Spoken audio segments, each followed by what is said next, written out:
শ্রীগোপাল ব্যানার্জি কলেজের পরিচালনায় 20 জুন 2026 শনিবার পশ্চিমবঙ্গ দিবস উপলক্ষে এক বিশেষ আলোচনা সভার আয়োজন করা হয়েছিল। উক্ত সভায় প্রধান বক্তা হিসেবে উপস্থিত ছিলেন বর্ধমান বিশ্ববিদ্যালয়ের রাষ্ট্রবিজ্ঞান বিভাগের প্রাক্তন অধ্যাপক ডক্টর রবীন্দ্রনাথ ভট্টাচার্য মহাশয়। এই ভিডিওটির মাধ্যমে আমরা সেই আলোচনা সভার কিছু অংশ তুলে ধরলাম।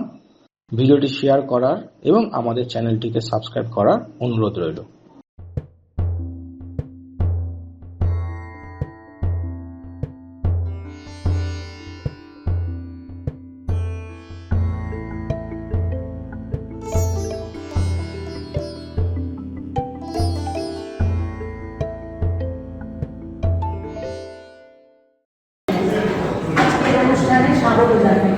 বিশেষভাবে স্বাগত জানাই আমাদের আজকের বক্তা মাননীয় শ্রী রবীন্দ্রনাথ ভট্টাচার্য মহাশয়কে। তিনি প্রাক্তন অধ্যাপক, রাষ্ট্রবিজ্ঞান বিভাগ, বর্ধমান বিশ্ববিদ্যালয়। তাছাড়াও তিনি সাম্প্রতিক নানান বিষয়ে তার সঙ্গে বক্তব্য রাখেন, তিনি পরিচিত মুখ। তাকে আমাদের আজকের অনুষ্ঠানে বিশেষভাবে স্বাগত জানাই। আজকে মঞ্চে রয়েছেন আমাদের আজকের ভারপ্রাপ্ত অধ্যক্ষ ডক্টর হাসনা বেগম, তাকেও স্বাগত জানাই। আমরা অনুষ্ঠান শুরু করছি। একেবারে শুরুতে আমরা বরণ করে নেব, বরণের পালা। প্রথমে আমরা বরণ করে নিচ্ছি আমাদের আজকের বক্তা ভট্টাচার্য মহাশয়কে। পুষ্পস্তবক বরণ করে নিচ্ছেন রাষ্ট্রবিজ্ঞান বিভাগের বিভাগীয় প্রধান ডক্টর দেবাশিস রায়।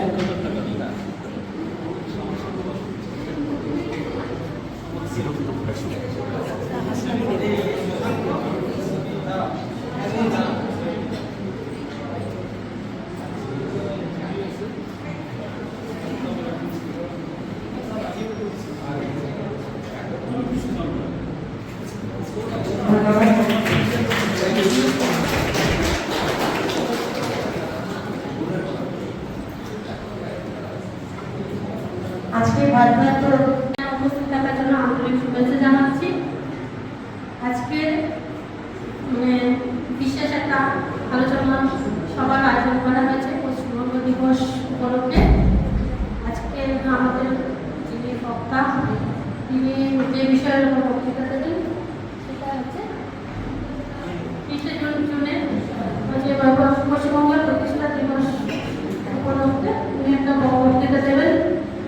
আজকে 20 জুন দিনটি একটা বিশেষ দিন, যেটা পশ্চিমবঙ্গ দিবস বা পশ্চিমবঙ্গের প্রতিষ্ঠা দিবস হিসেবে উদযাপিত হচ্ছে। এটা আমাদের কাছে পশ্চিমবঙ্গবাসীর কাছে একটা অস্তিত্ব রক্ষা আর আত্মমর্যাদা রক্ষার একটা বিশেষ স্মরণীয় দিন। এই দিনটির বিষয়েও অনেক রাজনৈতিক বিতর্ক আছে। এই দিনটি সম্বন্ধে আমাদের আমরা খুব বেশি পরিচিত। আজকে আমাদের মাননীয় অধ্যাপক মহাশয়ের কাছ থেকে এই দিনটির তাৎপর্য পরিচয় নিয়ে বক্তব্য শুনে আমরা সম্মিলিত হব এই আশা রাখি।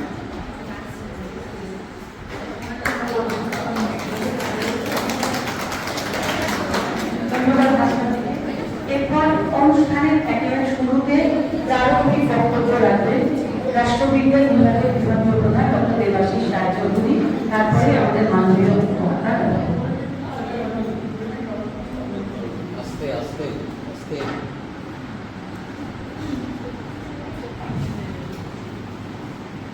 আমরা আজকে এখানে পশ্চিমবঙ্গ দিবস উদযাপন করার জন্য সমবেত হয়েছি। এই পশ্চিমবঙ্গ দিবস সম্পর্কে সাধারণভাবে ততটা অবহিত নই। সাধারণ আমরা জানি 26 জানুয়ারি বা 15ই আগস্ট সম্পর্কে অনেক বিতর্ক রয়েছে, অনেক কিছু রয়েছে। তো এটা তাৎপর্য ইত্যাদি কি সেটা বলার জন্য আজকে আমাদের মধ্যে আমরা বর্ধমান বিশ্ববিদ্যালয়ের প্রাক্তন অধ্যাপক, রাষ্ট্রবিজ্ঞান বিভাগে ডক্টর রবীন্দ্রনাথ ভট্টাচার্য আমাদের কাছে এসেছেন। ডক্টর ভট্টাচার্য অবসরপ্রাপ্ত বললেও খুব বেশি দিন উনি রিটায়ার করেনি, ফেব্রুয়ারি মাসে করেছেন। এবং ডক্টর ভট্টাচার্য আমাদের রাষ্ট্রবিজ্ঞান তথা সমাজবিজ্ঞানের ক্ষেত্রে পরিচিত নাম, তার প্রভূত অবদান এর মধ্যে রয়েছে। তিনি বহু আন্তর্জাতিক একাডেমিক ক্ষেত্রে অ্যাওয়ার্ড পেয়েছেন, অস্ট্রেলিয়ান ইউনিভার্সিটি।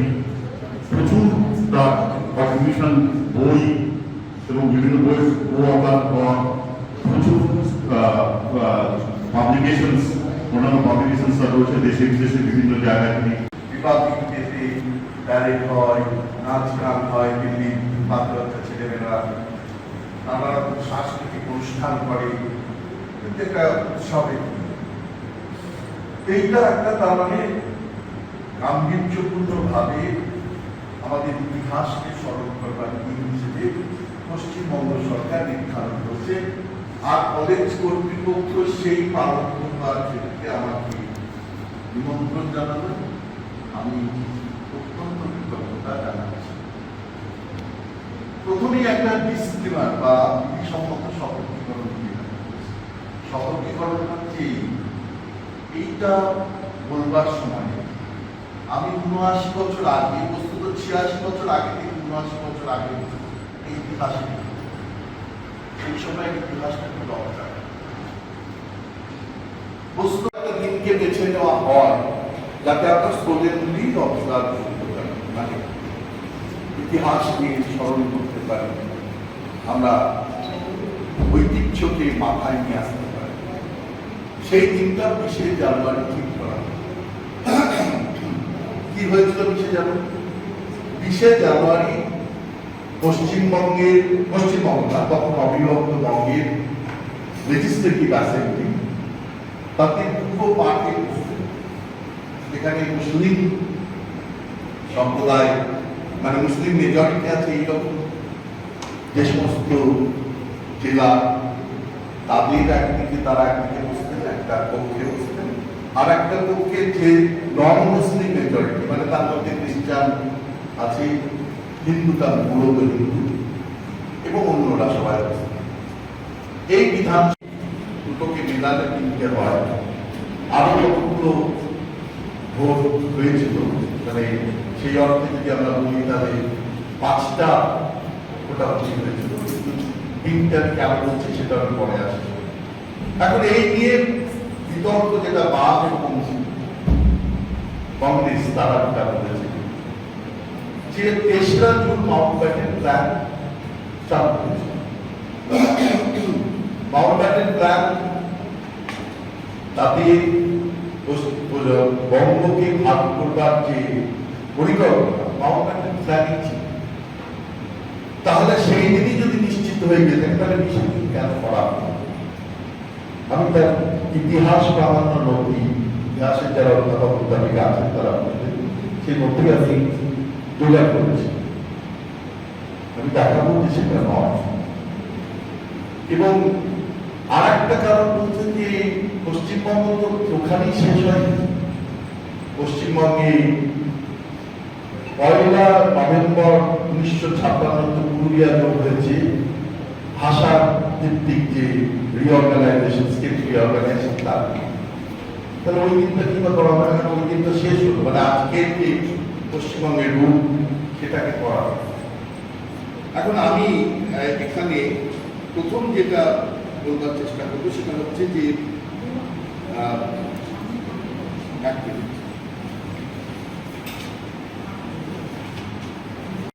শ্যামাপ্রসাদ মুখার্জি জন্ম, দেখুন সেখানে ২০শে জুন যে ভোটটা নিয়ে পশ্চিমবঙ্গের জন্ম হয়েছিল, ৩বার তো ভোট, আমরা ৩টে ভোট সবসময় দেখানো হয়। তো সেই ভোটটা কিন্তু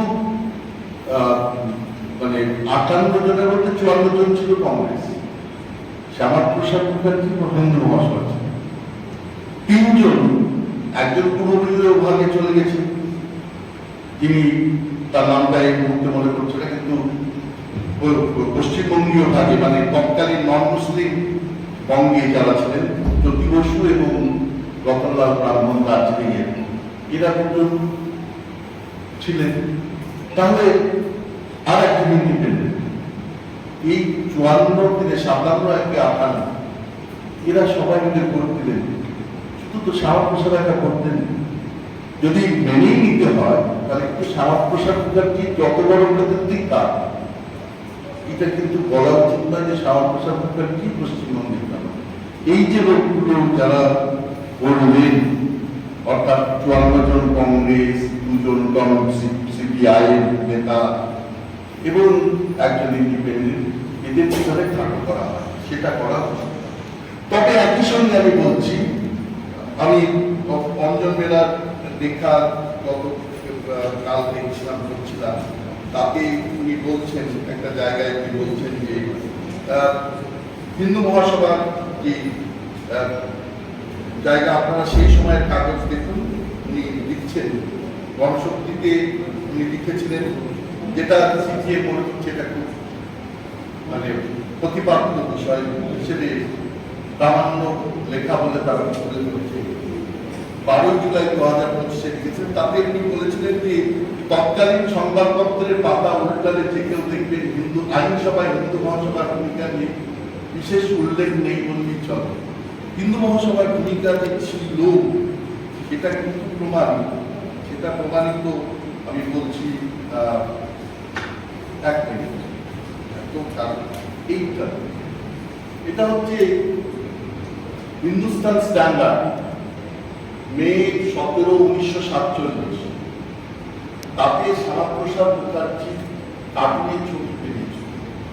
4 জন আছে এখানে, একজন হচ্ছেন সুরাউদ্দিন, তিনি চাইছেন United Bengal in divided India, মানে অবিভক্ত বাংলা কিন্তু ভারত ভাগ হয়ে যাবে।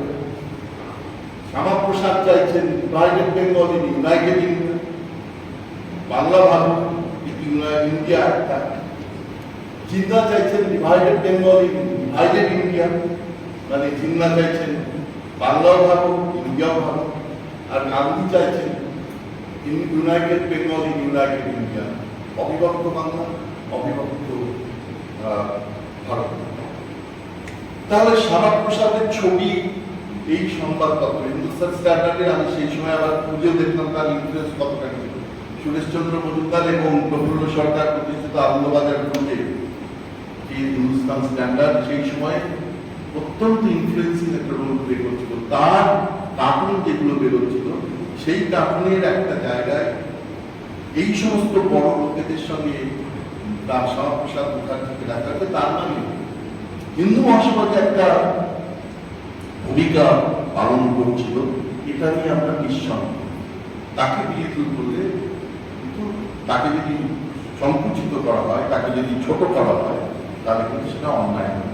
কিন্তু একই সঙ্গে শ্যামাপ্রসাদ মুখার্জিকে যদি জনক বলা হয়, তাহলে আবার কংগ্রেসের যে লোকগুলো বা কমিউনিস্ট পার্টি অফ ইন্ডিয়ার যে লোকগুলো করেছিলেন, সেটা নিয়ে তাদের সিপিআই এ নিয়ে একটা আবার আরো একটা বিতর্ক আছে। বিতর্কটা শেষ করি, আমি মূল প্রসঙ্গে আবার যাব।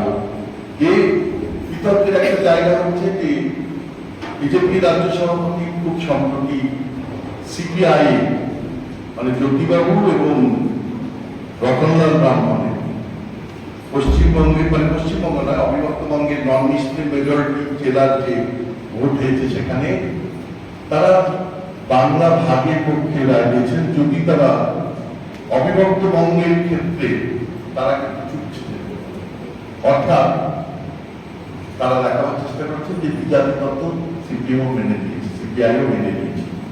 এটা হচ্ছে মূল বক্তব্য। এটা ঘটনা যে প্রথম থেকে কমিউনিস্ট পার্টি অফ ইন্ডিয়ার, মানে জ্যোতিবাবু, রতনলাল ব্রাহ্মণ, ওনার নামটা যাচ্ছে, তো তিনি পূর্ববঙ্গীয় পার্টি, এরা 3 জন কিন্তু ভোটাভুটির মধ্যে যেতে চাইছিলেন না।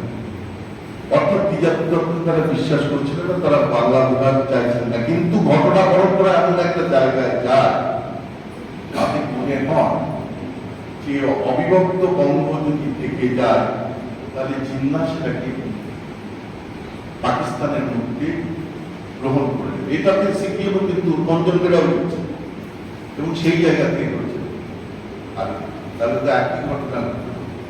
তাহলে জিম্মা করে নিচ্ছেন মানে কি আপনারা সেই দিনের তো তালিকা যদি আপনি এই যে এটা যদি দেখেন মানে পশ্চিমবঙ্গের যে এই যে যেটা